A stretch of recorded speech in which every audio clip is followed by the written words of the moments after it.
Ever noticed that in a family of 5 a dog will usually pick just one person to watch over? Not to love, everyone gets that. To protect. And here's the strange part. It's rarely the person who feeds them the most or even the one who spends the most hours with them. So what makes a dog decide that one human is worth guarding above all the rest? The answer runs deeper than loyalty. It lives inside the dog's mind, where trust, emotion, instinct, and thousands of years of evolution are quietly working together. Once you understand it, you'll never look at your dog the same way again. Most people assume dogs protect whoever owns them. But dogs don't think in terms of ownership at all. Instead, they build an emotional map of everyone around them. Every interaction, every tone of voice, every shared moment gets logged into that map. Over time, one person starts to stand apart from the rest. Not necessarily the best person, just the most important one. And that ranking isn't decided overnight, it's built through hundreds of tiny moments nobody else even notices. A quiet morning walk. A moment of eye contact. Comfort on a hard day. Calm energy during a thunderstorm. To us, these are throwaway moments. To a dog, they're powerful emotional memories, and that's where protection is born. Protection isn't always about threats. Often it starts as emotional caretaking. Dogs read human emotion with startling precision. Long before we notice we're anxious or stressed, our dogs have already picked up on shifts in our breathing, posture, facial tension, even our scent. Strong emotions trigger subtle chemical changes in the body, and a dog's nose catches what we can't hide. If one person in the house is frequently stressed or anxious, the dog often becomes hyper-attentive to them specifically. What looks like protection is really the dog responding to someone whose emotional state has become deeply familiar to it. It's not thinking, "I must defend this person," it's responding to a bond it already understands intimately. Dogs don't just get attached. They form what researchers call secure attachments, remarkably similar to what young children form with a caregiver. A favorite person becomes a secure base. When that person is around, the dog explores new places more confidently. When that person leaves, the dog visibly relaxes less. Think of it this way. If someone represents safety in your world, you naturally want to protect that safety. Dogs experience something very close to that same instinct. Dogs are pattern seekers. Their brains are constantly tracking who takes them out, who speaks gently, who reads their body language, who notices when something's wrong. The more predictable a person is, the more the dog's trust deepens, because in the animal world, less uncertainty means better odds of survival. This is why a dog starts following one person room to room, waiting outside doors, sleeping beside them, watching everyone who approaches. Owners laugh it off as clingy. But from the dog's side, it's simple.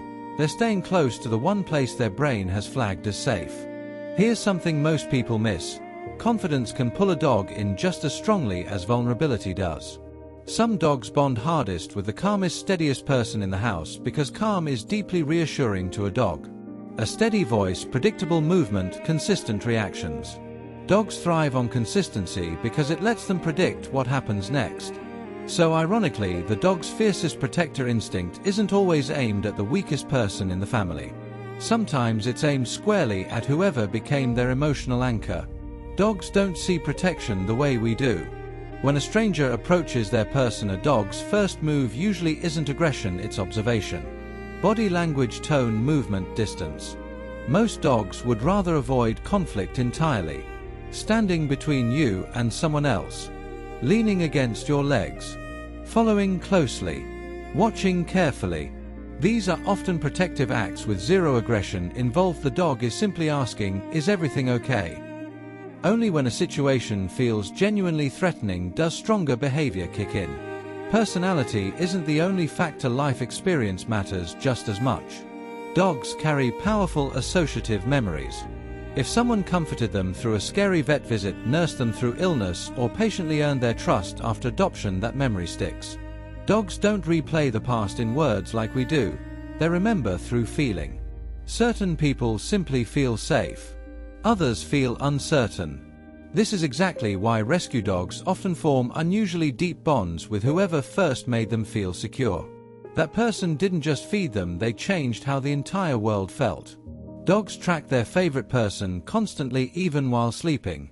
Studies on canine sleep show dogs stay tuned in to specific sounds tied to their person, familiar footsteps, a particular voice, a certain door, the jingle of keys. This isn't obsession, it's ancient social wiring. Wild canines survived by staying connected to their group. Domestic dogs still carry that instinct. It's just aimed at their human family now. Dogs don't care about perfect communication, they care about clear communication. Some people naturally pick up on canine body language: lip licking, yawning, turning away, slow blinking, tension around the mouth. Small stress signals most people never notice. When someone consistently responds to these cues, the dog feels understood, and that builds trust faster than almost anything else. Protection grows naturally out of that. Sometimes it really is just chemistry. Dogs have individual temperaments just like people. An energetic dog may gravitate toward an adventurous person. A shy dog may pick the quietest family member. An independent dog may prefer someone who gives it space. These matches make communication effortless without either side realizing why. And relationships that feel easy tend to become the strongest ones. Some breeds were literally shaped to bond with one-person livestock guardians, watching a shepherd working dogs locked onto a handler. Even mixed breeds can carry these inherited tendencies.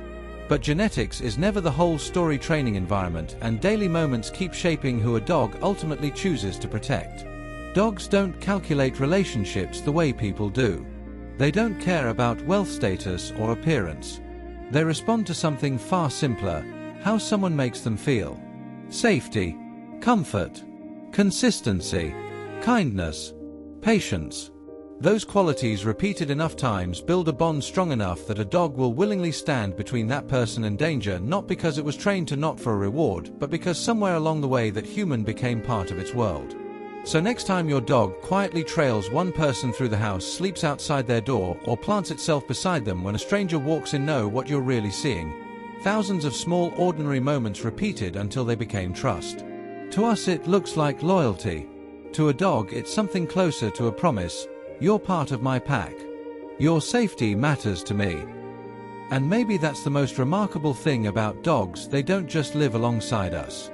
They choose us. One quiet moment at a time.